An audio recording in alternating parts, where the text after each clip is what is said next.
आज शकुंतला जी बहुत ही खुश नजर आ रही थी।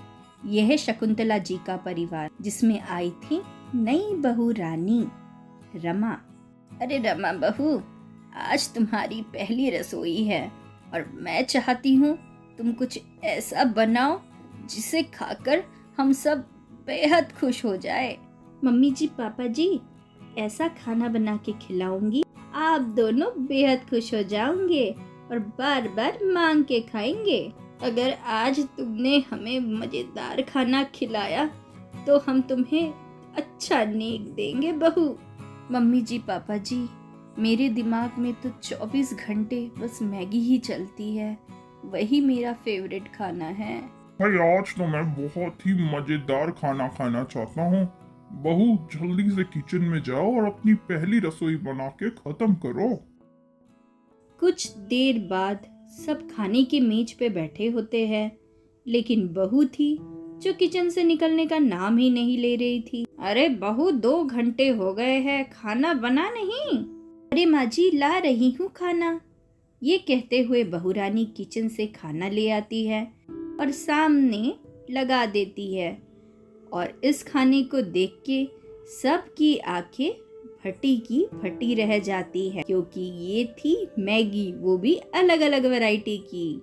मम्मी जी, पापा जी, मैंने बनाई है अलग अलग वैरायटी की मैगी। खाइए खाइए, शर्माइए मत, मैंने बहुत सारी बनाई है, अभी और लेके आती हूँ। ऐसा कह के रमा वहाँ से चली जाती है। हाय, मेरी तो किस्मत ही फूट गई। राकेश, ये क्या बनाया है तेरी बीवी ने? मैगी मैदे वाली। लोग तो अपनी पहली रसोई में खीर, हलवा, ये सब बनाते हैं और तेरी बीवी ने बनाई है मैगी। मैं समझा दूंगा रमा को। पापा मम्मी, आज एक दिन के लिए बस आप ये खाना खा लीजिए, कल से वो ऐसा नहीं बनाएगी। पूरा 1 साल बीत चुका है। बस मैं कह रही हूँ, एक बार और इसने मैगी बनाई तो इसे तो मैं घर से निकाल दूंगी। भगवान, ऐसे कैसे घर से निकाल देंगे? बहू है वो हमारी, गलतियां कर करके ही सीख रही है। क्या कहा?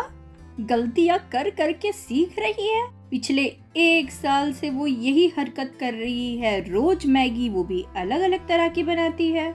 वहीं दूसरी और बहू थी जिसका मैगी प्रेम खत्म होने का नाम ही नहीं ले रहा था।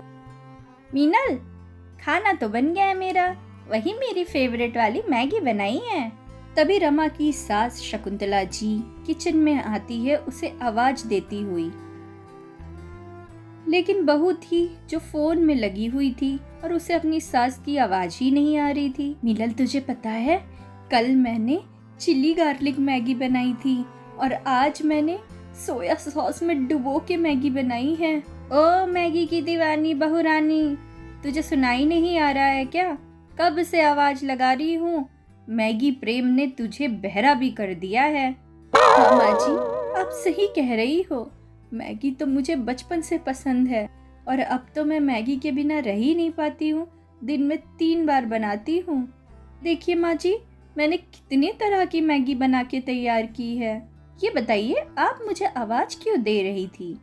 सुन बहू, कल मेरी पक्की सहेली घर आ रही है। वो बहुत ही कड़क है। अगर उसके खाने पीने में थोड़ी भी कमी रह गई तो जिंदगी भर वो बस मुझे सुनाती रहेगी। तुम अपने तरफ से कोई कसर मत छोड़ना और अच्छे से अच्छा खाना बनाना। जी माँ जी, कल तो मैं बहुत ही बढ़िया खाना बनाऊंगी। ये कहकर रमा की सासू माँ वहाँ से चली जाती है। बताओ भला, मेरी मैगी से अच्छी कोई और डिश हो सकती है क्या? कल भी मैं मैगी की ही कोई अच्छी वैरायटी वाली डिशेस बनाऊंगी। अगले दिन रमा सुबह से ही किचन में खाना बनाने में लगी हुई थी। अरे वाह वाह वाह, आज तो मैंने एक से एक डिश बना के तैयार की है। माँ जी तो खुश हो जाएगी। दोपहर के खाने पे शकुंतला की सहेली संगीता घर आती है। अरे आओ आओ संगीता, घर ढूंढने में दिक्कत तो नहीं हुई तुम्हें? कैसी दिक्कत होगी मुझे? तेरे घर तो कितने बार आ चुकी हूँ। बात ही करती रहेगी कि खाना भी खिलाएगी। अरे मैं भी ना, बहुत दिन बाद मिले हैं तो बातों में लग गई। चलो आओ खाना खाते हैं। डाइनिंग टेबल पर बैठकर सब खाने का इंतजार कर रहे होते हैं और आपस में बातचीत कर रहे होते हैं। तभी रमा वहाँ खाना लेके आती है और डाइनिंग टेबल पे सजा देती है। आंटी जी, आज मैंने आपके लिए स्पेशल खाना बनाया है। गरम गरम पकोड़े और स्वादिष्ट समोसे, खा के देखिए, आपको बहुत पसंद आएंगे। शकुंतला बहन, तेरा मान रखने के लिए तो मैंने ये खाना खा लिया है, लेकिन तू ही बता, दोपहर के खाने में समोसे और पकोड़े कौन खिलाता है, वो भी मैगी के बने हुए। और ये कहकर शकुंतला की सहेली वहां से चली जाती है। अब क्या था, शकुंतला का गुस्सा फूट पड़ता है। मैंने तुझे 1000 बार समझाया था बहू कि मैगी प्रेम छोड़ दे, लेकिन तेरे दिमाग में तो ये बात घुसती ही नहीं है। और आज तो तूने मेरी नाक भी कटवा दी, वो भी मेरी पक्की सहेली के सामने। माँ जी, मुझे तो लगा था मैं कुछ हटके बनाऊंगी तो आंटी जी को पसंद आएगा, मुझे माफ़ कर दीजिए। और ऐसा कह के वो रोने लगती है। एक तो गलती करती है, ऊपर से रो भी रही है। माँ जी, मेरे पेट में बहुत दर्द हो रहा है माँ जी, मुझे अस्पताल ले चलिए माँ जी। देखिए, दवाइयाँ तो मैंने इन्हें दे दी है, जिससे अब इनका दर्द कम हो चुका है। लेकिन आपने जैसे बताया, ये बहुत ही ज्यादा मैगी खाती है, जो कि हमारी सेहत के लिए अच्छा नहीं होता है। इसी वजह से इन्हें इतना दर्द उठा हुआ है। हमें मैदे से बनी हुई चीजों का कम इस्तेमाल करना चाहिए। ये हमारी सेहत के लिए अच्छे नहीं होते हैं। मम्मी, पापा, राकेश जी, आप सब मुझे माफ़ कर दीजिए। बहू, देर आए दुरुस्त आए। चलो अब हम सब अपने घर चलते हैं।